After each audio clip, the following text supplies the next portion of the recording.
Hello students, welcome back to the classes of English.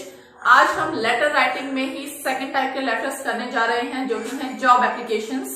और job applications चूंकि year by year आपके board exams में repeat होती हैं, तो ये आपके लिए बहुत इंपॉर्टेंट भी है और साथ ही साथ बहुत इजी भी है। अगर आप इसके फॉर्मेट को एक बार अच्छे से कैरी कर लेते हैं, लर्न कर लेते हैं, तो आपके लिए फुल मार्क्स स्कोर करना बहुत इजी होता है। चलिए देखते हैं।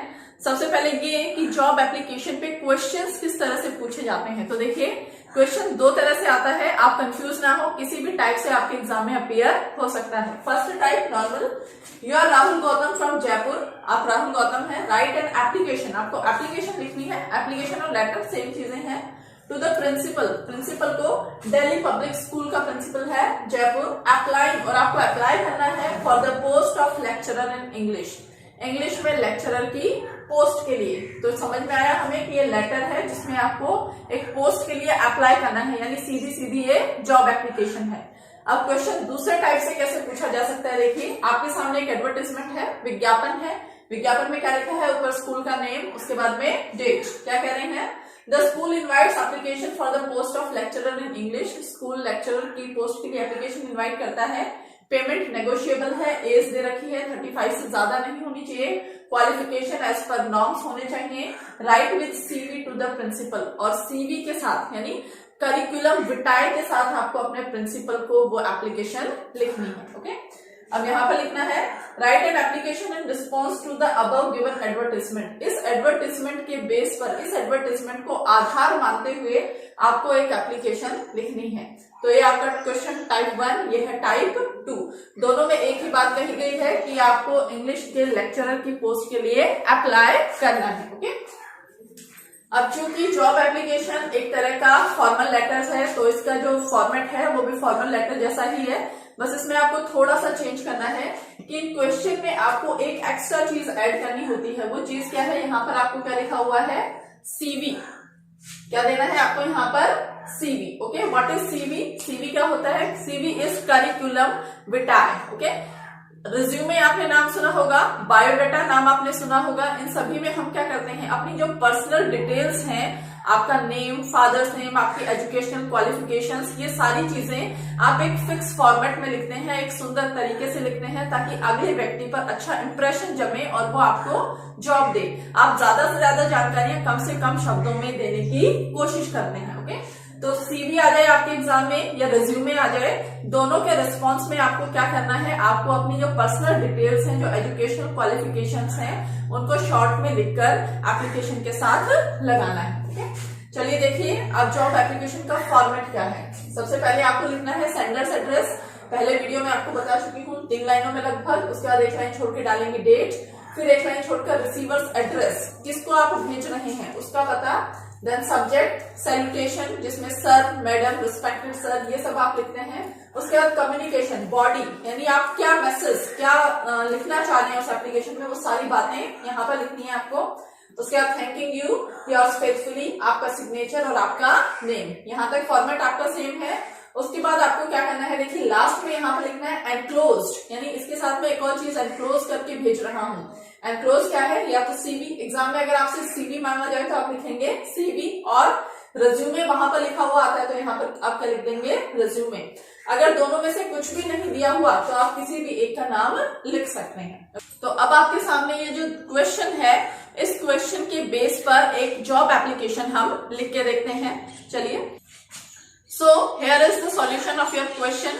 क्वेश्चन में आपको एक एप्लीकेशन लिखने को कहा गया था और बताया गया था that you are Rahul Gautam from Jaipur, और एप्लीकेशन आपको लिखनी है दिल्ली पब्लिक स्कूल के प्रिंसिपल को। और किस बारे में लिखनी थी, for the post of lecturer. यानी हमें सेंडर्स एड्रेस भी मिल गया था, रिसीवर्स एड्रेस भी, और हमारा जो सब्जेक्ट है, किस लिए एप्लीकेशन लिखनी थी, वो भी मिल गया।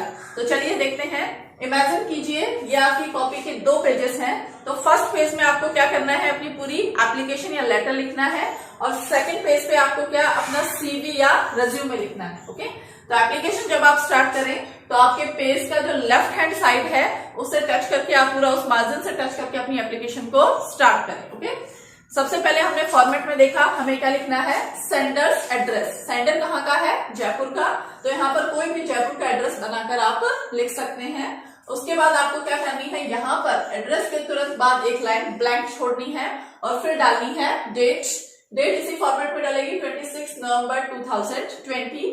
फिर एक लाइन ब्लैंक छोड़े, उसके बाद आपको लिखना है रिसीवर्स एड्रेस। इस लेटर को रिसीव कौन करेगा, किसे भेज रहे हैं आप, द प्रिंसिपल। सबसे पहले उस प्रिंसिपल का डेजिग्नेशन पद, और प्रिंसिपल कहाँ का है, Delhi public school Jaipur. Okay, तो सेकंड नंबर पे हमने लिखा प्रिंसिपल का एड्रेस। ओके, उसके बाद आपको क्या करना है, फिर से एक लाइन यहाँ पर ब्लैंक छोड़ देनी है खाली, और फिर हमें लिखना है अपना सब्जेक्ट। तो किस बारे में लिख रहे हैं आप ये letter, application for the post of English lecturer. Okay, आप क्या कर रहे हैं, इंग्लिश लेक्चरर की पोस्ट के लिए एप्लीकेशन लिख रहे हैं। ये हो गया आपका सब्जेक्ट। उसके बाद फिर एक लाइन ब्लैंक छोड़े, यहाँ पर खाली छोड़े, और फिर सैल्यूटेशन में लिखिए सर। ओके, सर के बाद आप फिर से एक लाइन यहाँ पर ब्लैंक छोड़ दें, खाली छोड़ दें, और उसके बाद आपको अपना पूरा कम्युनिकेशन, पूरी जो बॉडी है लेटर की, वो लिखनी है। अब देखिए, आप इस लेटर की बॉडी में जो लिखेंगे, आप इस लेटर को एज इट इज, ऐसे का ऐसे याद कर लें, क्योंकि आप चाहे किसी भी पोस्ट के लिए अप्लाई करें, चाहे लेक्चरर की पोस्ट हो, या कैशियर की पोस्ट हो, या अकाउंटेंट की पोस्ट हो, या किसी भी तरह की पोस्ट हो, हर पोस्ट में आपका यही लेटर काम करेगा। आपको सिर्फ क्या चेंज करना है, यहाँ पर मैंने जहां पर अंडरलाइन की है, इंग्लिश लेक्चरर और लेक्चरर इन इंग्लिश, सिर्फ इन दो को उस पोस्ट से चेंज कर देना है। सपोज कैशियर आया, तो यहाँ पर क्या आएगा, application for the post of cashier, यहाँ पर for the post of cashier. Accountant आ गया, तो यहाँ पर आ जाएगा अकाउंटेंट, और यहाँ पर भी अकाउंटेंट। बाकी सभी चीजें इसमें सेम रहेंगी। एड्रेस आप अकॉर्डिंगली चेंज कर देना, जैसे कैशियर है, अकाउंटेंट है, तो यहाँ पर किसका एड्रेस आ जाएगा, बैंक मैनेजर का। बाकी आपका जो कम्युनिकेशन है पूरा वो सेम रहेगा।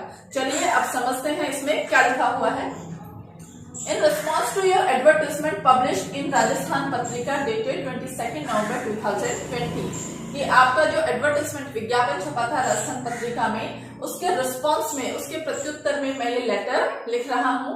आई want to apply for the post of lecturer in English, और इंग्लिश लेक्चरर की पोस्ट के लिए अप्लाई करना चाहता हूँ। यहाँ यहीं पर आप अपना पैरा चेंज कर दें, फिर से लेफ्ट हैंड साइड से स्टार्ट करें।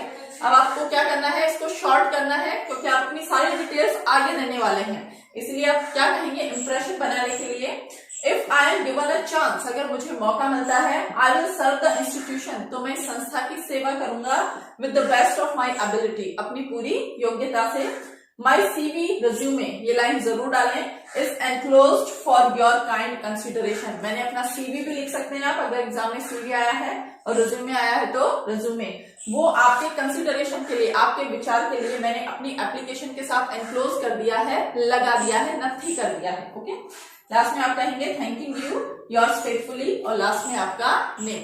यहाँ तक ये एकदम आपका फॉर्मल लेटर है। नाउ कॉपी के सेकंड पेज पे आ जाइए, यहाँ पर आपको लिखना है एनक्लोज। अब एनक्लोज साथ में क्या लगा रहे हैं आप, या तो CV या फिर रिज्यूमे, दोनों में से किसी एक वर्ड को आप लिख सकते हैं। CV की फुल फॉर्म लिखिए यहाँ पर, करिकुलम विटाए। ओके, इसके बाद आपको क्या करना है, अपनी पूरी जो डिटेल्स हैं, सारी डिटेल्स हैं, वो यहाँ पर प्रोवाइड करनी है। डिटेल्स में names, father's name, mother's name, date of birth, और बाकी सभी जानकारियां आपको इसी सीक्वेंस में लिखनी है। सीक्वेंस चाहे तो थोड़ा ऊपर नीचे भी हो सकता है, उससे बहुत ज्यादा फर्क नहीं पड़ता, पर कोशिश कीजिए जो बहुत ज्यादा इंपॉर्टेंट चीजें हैं आपके बारे में जानने की, वो पहले मिले। ओके, चलिए देखिए, सबसे पहले name Rahul Gautam, father's name Suresh Gautam, mother's name Seema Rani, बनाकर लिख दें आप। Date of birth 5/2/1987। एडवर्टाइजमेंट में हमने लिखा था एज 35 साल से ज्यादा ना हो, तो उसका ध्यान रखते हुए लिखा है। एड्रेस पहले ही मेंशन किया गया है, वही एड्रेस दिया है। एजुकेशनल क्वालिफिकेशन यहाँ पर लिखी है BA MA BA.net, क्योंकि वहां पर हम किसके लिए अप्लाई कर रहे हैं, लेक्चरर के लिए, इंग्लिश लेक्चरर। ओके, तो उनके लिए ये सारी योग्यताएं जरूरी हैं। बट सपोज आप फिजिक्स के लेक्चरर के लिए अप्लाई कर रहे हैं, तो यहाँ पर MA ना के क्या आ जाएगा, MSc, BA ना किया क्या आ जाएगा, BSc। अगर आप कॉमर्स के लेक्चरर हैं तो यहाँ पर क्या आ जाएगा, MCom।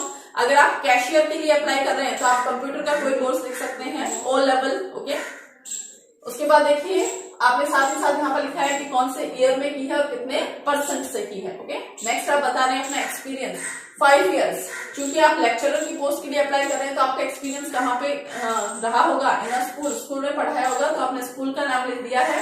अगर आप सपोज किसी और पोस्ट के लिए अप्लाई करते हैं, तो आप किसी और जगह का नाम, किसी बैंक का नाम इस तरह से लिख सकते हैं। इंटरेस्ट किसमें है, रीडिंग, पेंटिंग, नेशनलिटी, राष्ट्रीयता क्या है, यहाँ पर लिखा हमने इंडियन, इंडिया के हैं आप। मैरिटल स्टेटस मैरिड है या अनमैरिड, तो यहाँ पर लिखा है मैरिड। एक्सपेक्टेड सैलरी आपने मेंशन की है कि मैं कितनी सैलरी की उम्मीद कर रहा हूँ, 30,000। कॉन्टैक्ट नंबर, यहाँ पर आपका फोन नंबर आपने दिया है। ईमेल, यहाँ पर आपका ईमेल एड्रेस दिया गया है। एंड लास्ट में रेफरेंस, कि क्या आप उस संस्था से किसी व्यक्ति को जानते हो या किसी के रेफरेंस के थ्रू वहां आए हो, तो आप यहाँ पर किसी का भी नाम लिख सकते हैं। यहाँ पर लिखा है मिस्टर शिवम शर्मा, जो कि लेक्चरर है। ओके स्टूडेंट्स, तो आपने देखा that job applications are not that tough, बिल्कुल भी मुश्किल नहीं है। यहाँ पर पूरा का पूरा फॉर्मल लेटर का जो पैटर्न है, जो फॉर्मेट है, उसको फॉलो कर रहे हैं। इसमें बस आपको एक एक्स्ट्रा चीज लिखनी है, वो है करिकुलम विटार या फिर रिज्यूमे, जो कि बहुत इजी है, जिसमें आपको सारी पर्सनल डिटेल्स देनी होती हैं। इसका सबसे बड़ा फायदा ये है कि अगर आप इसको यूं का यूं याद कर लेते हैं, आपको सिर्फ यहाँ पर पोस्ट का नाम चेंज करना पड़ेगा और थोड़े से चेंजेस यहाँ पर। अदरवाइज आपके लिए अगर ये एप्लीकेशन एग्जाम में आती है, this will be very scoring, ये बहुत स्कोरिंग होगी आपके लिए।